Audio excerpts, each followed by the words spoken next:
चर्चा है जो आप शिक्षक निर्वाचन क्षेत्र से चुनाव लड़ने की तैयारी में, क्या कहेंगे?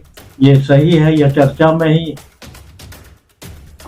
हर इंसान की अपनी इच्छाएं होती हैं और मेरा प्रयास था, मेरी सोच भी थी कि मैं आफ्टर रिटायरमेंट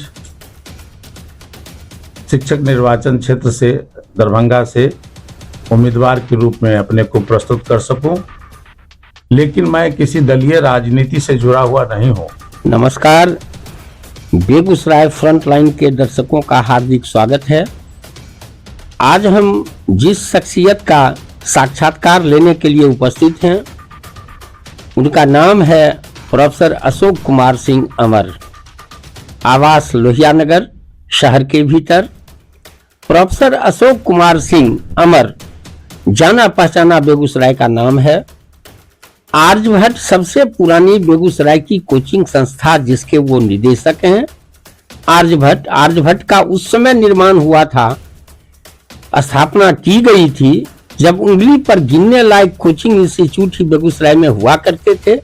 उसमें से प्रखर कार्यवाही के साथ आर्यभट्ट ने अपने प्रस्तुति दी। प्रोफेसर अशोक कुमार सिंह अमर संबद्ध कॉलेज SNNR कॉलेज चमथा के भी प्राचार्य रह चुके हैं लंबे काल तक। 3 दशक से ज्यादा समय तक वो प्राचार्य के पद को सुशोभित किया चमथा में, और आर्यभट्ट के स्थायी तौर पर निदेशक हैं। इसके इतर भी शिक्षा के साथ आर्यभट्ट ने और चमथा कॉलेज ने अपनी बेहतरीन प्रस्तुति अनुशासन में, पढ़ाई में, परीक्षा फल में बिहार स्तर तक अपनी पहचान बनाई। इस बड़े समूह के भीतर बिहार स्तर पर पहचान बनाना कोई साधारण बात नहीं है। प्रोफेसर अशोक कुमार सिंह अमर इन दोनों के इतर भी सामाजिक कार्यों में, धार्मिक कार्यों में गहरी रुचि लेते रहे, चाहे वो कुंभ हो, महाकुंभ हो, गंगा की महाआरती हो या कोई खेलकूद का मैदान हो। तो मैं आज प्रोफेसर अशोक कुमार सिंह के साथ फ्रंटलाइन की लंबी बातचीत होगी शिक्षा के क्षेत्र में अगले मिशन के रूप में। अब हमारे सहयोगी पत्रकार SR आजमी प्रोफेसर अशोक कुमार सिंह अमर से बातचीत प्रारंभ करेंगे फ्रंटलाइन के लिए। धन्यवाद। अभी हमारी बातचीत होने जा रही है SNNR कॉलेज के पूर्व प्राचार्य एवं आर्यभट्ट कोचिंग संस्थान के निदेशक प्रोफेसर अशोक कुमार सिंह अमर जी से। इनके लोहिया नगर इंस्टीट्यूशन पर मैं बातचीत करने जा रहा हूं। बेगूसराय फ्रंटलाइन में आपका स्वागत है अशोक जी। धन्यवाद आजमी साहब। आप अवकाश प्राप्त कर चुके हैं, कैसा महसूस कर रहे हैं? हम लोगों को तो जो शिक्षा जगत के लोग हैं, जब रिटायर भी करते हैं तो अपने काम में लगे रहते हैं, और मैं उसी पेशा से लगा हुआ हूं।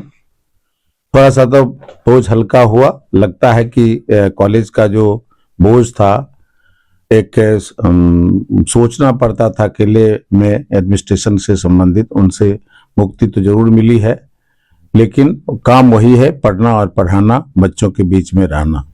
जिस उद्देश्य को लेकर आर्यभट्ट कोचिंग संस्थान का उदय हुआ, वो कहाँ तक आज सफल हुआ? बहुत अच्छा प्रश्न आपने किया। हमने उस समय इस इंस्टीट्यूट को खोला था जब कॉलेज से रिलेटेड जो बच्चे थे उनके लिए एक अलग कोचिंग संस्थान की व्यवस्था नहीं थी। 28 नवंबर 1990 ईस्वी में हमने इस कोचिंग की स्थापना की थी, और मुझे दिन ब दिन बहुत सफलता मिली। हमारे बच्चे बहुत बड़े बड़े इंस्टीट्यूशंस में अभी काम भी कर रहे हैं, और doctor, engineers, even union public service commission से भी लोग compete करके IAS IPS भी बने हैं। ये मेरा सौभाग्य है। कितना संतुष्ट हैं आप? मैं अपने पेशा से संतुष्ट हूँ। किन क्षेत्र में आपके बच्चे कामयाब हुए? हर क्षेत्र में मेरे बच्चे हैं, सरकारी जॉब में हैं, शिक्षक हैं, IAS हैं, डॉक्टर्स हैं, इंजीनियर्स हैं, और अच्छे अच्छे पदों पर कार्यरत हैं। इतना पुराना आपका इंस्टीट्यूशन हो गया? ये 35 वर्ष पूरा हो गया है। इसी 28 नवंबर को अब हम 36वें वर्ष में प्रवेश किए हैं। आप 36वें वर्ष में प्रवेश कर चुके हैं। पढ़ाई का पैटर्न वही है कि चेंज किया है आपने? बहुत कुछ अंतर हुआ है। अभी शिक्षा पद्धति में ऑनलाइन क्लासेस का जोर हो गया है। अभी जो इंटरनेट की सुविधा मिल गई है, इससे बच्चे अब ज्यादातर ऑनलाइन क्लास करना चाहते हैं। ऑफलाइन पे अब उनका इंटरेस्ट कमा है, लेकिन आज भी ऑफलाइन शिक्षा का जो महत्व है, हम बच्चों से भी अनुरोध करेंगे आपके माध्यम से कि ऑफलाइन क्लास ही करें और उस पर ध्यान दें। लिखने और पढ़ने की जो बच्चों की एबिलिटी थी बुक्स पढ़ने की, वो कम हुई है लोगों की। सामान्यतः जो हमारे समाज के बच्चे हैं उनको देख रहा हूँ, वो मोबाइल से ज्यादा पढ़ना चाहते हैं, तो उसको वो छोड़े, बुक्स से जुड़े, लिखने की आदत डालें। तो हम समझते हैं कि नए इंस्टीट्यूशंस को जो अपडेट किया जा रहा है वो इसी आधार पर किया जा रहा है। हम लोग अभी फिलहाल पुराने पैटर्न पर ही चल रहे हैं। आपके इंस्टीट्यूशन में मेडिकल इंजीनियरिंग के अलावा भी किसी तरह की तैयारी की जाती है? अभी फिलहाल हमारे यहाँ 11th और 12th, इंटर 11th और 12th की तैयारी कराई जा रही है। मेडिकल इंजीनियरिंग की बैचेस पहले चलते थे, बीच में उसको बंद किया गया। चूंकि उस स्टैंडर्ड के बच्चे बेगूसराय में कम रह पाते हैं, वो चले जाते हैं पटना, कोटा, ये दूर का जो ढोल है वो सुहावल लगता है, लोग उस पर जाते हैं। अब लेकिन वह भी प्रथा समाप्त हो रही है। बेगूसराय में भी बच्चे जुड़ रहे हैं और हम लोगों का भी प्रयास है कि हम मेडिकल इंजीनियरिंग में बच्चों को तैयार करें। आगे देखिए हमारा प्रयास होगा कि आईआईटी और मेडिकल के लिए हम बच्चों को तैयार कर पाए। जिले में शिक्षा की क्या है स्थिति, इस पर क्या कहेंगे आप जानते हैं कि बेगूसराय हमारा बिहार का हार्ट है, हृदय स्थली है, और हमारा बेगूसराय शिक्षा के क्षेत्र में सबसे आगे है। अभी पटना के बाद ऐसे लोग इसका स्थान देते हैं, लेकिन अगर मेरी समझ से जो शिक्षा की व्यवस्था हमारे बेगूसराय में है वो कहीं और नहीं है। हम राजधानी में भी इसकी व्यवस्था ऐसा नहीं मानते हैं। हमारे बच्चे हर जगह, चाहे वो मेरे यहाँ पढ़ते हों या बेगूसराय में कहीं भी पढ़ते हों, वो अच्छा कर रहे हैं और उनसे हम सब की यही अपेक्षा है। कॉलेज में नियमित पढ़ाई कब होगी? बच्चे नामांकन करते हैं, फॉर्म भरते हैं और परीक्षा देते हैं, पढ़ाई क्यों नहीं हो रही कॉलेज? इस पर आप क्या कहेंगे? इस पर तो मेरी प्रतिक्रिया सरकार के विरुद्ध होगी। सरकार का यह प्रयास है कि बच्चों का एजुकेशन हो, लेकिन इस पर वो ध्यान नहीं दे रहा है कि स्कूल और कॉलेजों में वर्ग कैसे संचालित हो।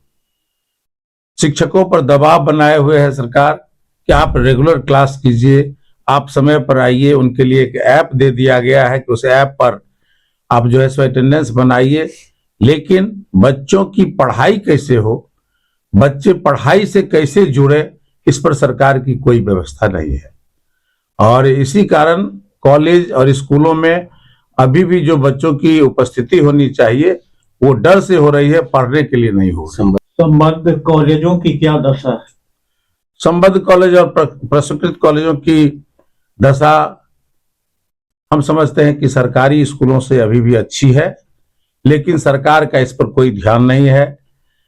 जो हमारे शिक्षक हैं वो काफी पढ़े लिखे हैं, उनकी योग्यताएं बहुत अच्छी हैं, उसके बावजूद वे आर्थिक कमियों से, आर्थिक की कमी के कारण वो झूल रहे हैं। उनका अंदर से शिक्षा के साथ सामाजिक कार्य के अलावा आपकी राजनीति में भी लगाव है? राजनीति में लगाव तो हर इंसान का होता है, लेकिन मैं राजनीति से जुड़ा हुआ नहीं हूं, किसी दलीय राजनीति में भाग नहीं लेता हूं, लेकिन प्रयास रहता है कि हमारे जो भी जनप्रतिनिधि हों वो अच्छे हों, काबिल हों और जनता के सही सेवक हों। चर्चा है जो आप शिक्षक निर्वाचन क्षेत्र से चुनाव लड़ने की तैयारी में, क्या कहेंगे? ये सही है या चर्चा में ही? हर इंसान की अपनी इच्छाएं होती हैं और मेरा प्रयास था, मेरी सोच भी थी कि मैं आफ्टर रिटायरमेंट शिक्षक निर्वाचन क्षेत्र से, दरभंगा से उम्मीदवार के रूप में अपने को प्रस्तुत कर सकूं, लेकिन मैं किसी दलीय राजनीति से जुड़ा हुआ नहीं हूं और इधर पिछले कुछ वर्षों से विधान परिषद का भी जो इलेक्शन है उसको दलीय राजनीति से जोड़ दिया गया है। तो स्वाभाविक है जो दलीय राजनीति में है उनकी प्रमुखता बढ़ जाएगी।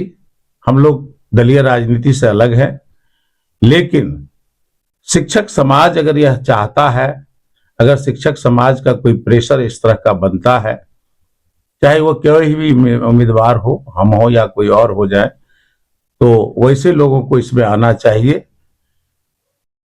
तो अगर ऐसा मौका मिलता है, ऐसे लोग अगर कहते हैं, हम लोगों के शिक्षक समाज के कोई ऐसा लोग दबाव बनाते हैं, तो फिर देखा जाएगा। क्या उम्मीद की जा सकती है? अगर हमारा शिक्षक समाज इस पर प्रेशर देता है तो हम भी विचार करेंगे। मदन मोहन जी के 6 साल कार्यकाल पूरा होने जा रहा है, इसी 26 में चुनाव भी है, इनके कामकाज से आप कितना संतुष्ट हैं? डॉक्टर मदन मोहन झा जी के कार्य से मैं 100% संतुष्ट हूं। वो शिक्षक समाज के लिए हमेशा खड़े रहते हैं।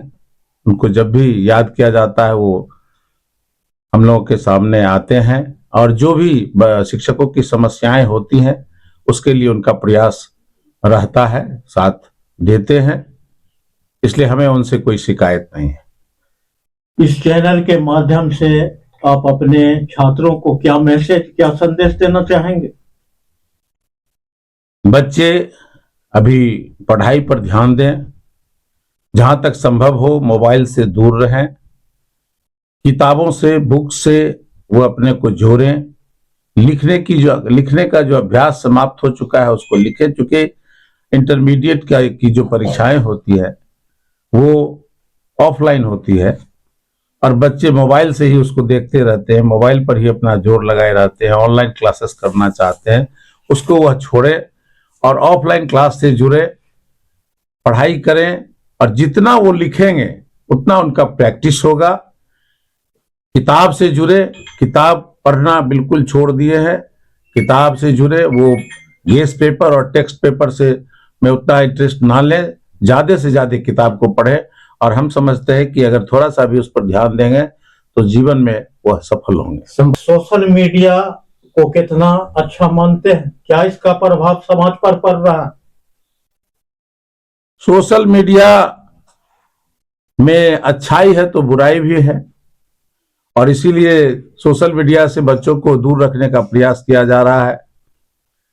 जो बुराइयां उसमें परोसी जा रही हैं, सरकार को उस पर ध्यान देना चाहिए। हमारे युवा वर्ग सोशल मीडिया के कारण खराब हो रहे हैं और सोशल मीडिया का मकसद, उसमें बहुत सा अफवाह, जो यूट्यूब वगैरह पर इस तरह का अफवाह वाला न्यूज आ रहा है, गंदे गंदे चैनल्स दिखाए जा रहे हैं, इससे हमारे समाज में कोई प्रभाव हो रहा है। सरकार को इस पर ध्यान देना चाहिए। चलिए, बात करने के लिए बहुत बहुत धन्यवाद। अभी हमारी बातचीत हो रही थी SNNR कॉलेज के पूर्व प्राचार्य अशोक कुमार सिंह उर्फ अमर, जो आर्यभट्ट कोचिंग संस्थान के निदेशक भी है। बहुत ही बेबाकी से अपनी बात कही और आज के शिक्षण संस्थान में जो बच्चों को सलाह दिया, जो सोशल मीडिया से दूर रहे और किताब पढ़े, ऑफलाइन पर ज्यादा विश्वास करें। देखते रहिए बेगूसराय फ्रंटलाइन। बहुत धन्यवाद।